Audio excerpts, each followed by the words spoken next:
The man had just started ziplining when his safety harness began to break, but he was completely unaware of the danger. He kept taking photos and posting them on social media until he reached the middle of the zipline, right above the deepest part of the canyon below. Only then did he realize the peril he was in. He quickly grabbed onto the steel cable above to stop himself, but by this point, his safety harness had completely snapped. To avoid falling, he had no choice but to lift his feet and clamp them around the cable too. However, by the time the staff arrived to rescue him, he was already exhausted. The rescuer quickly clamped his legs around the man's body and slowly crawled back. They thought this would ensure his safety, but less than 10 seconds later, the man had completely run out of strength. He couldn't even hold on to the rescuer's body and could only let himself slide down, eventually falling into the 100-meter deep abyss. But this was just the beginning of the man's nightmare. His wife, who was standing on the platform, refused to give up. She rushed down the hillside to save her husband. As a retired Special Forces soldier, she had extensive jungle survival experience. Using reference points on the steel cable, she determined her husband's approximate location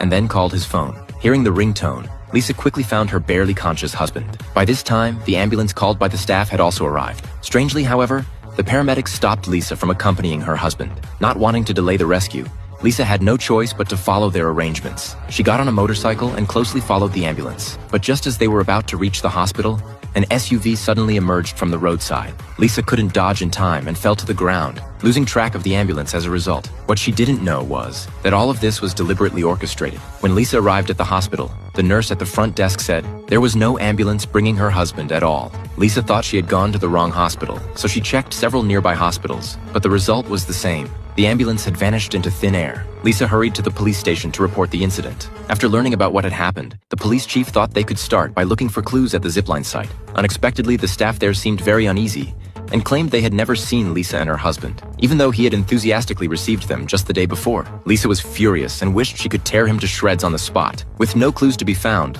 the police officer said there was nothing he could do and hastily concluded the case. Since that was the case, Lisa decided to find her missing husband her own way. She went back to the zipline platform, roughly attached the safety clasp to the staff member, and then pulled him down the zipline all the way to the deepest part of the canyon. The man was terrified. Lisa threatened him, saying that if he didn't tell her where her husband was, she would throw him off.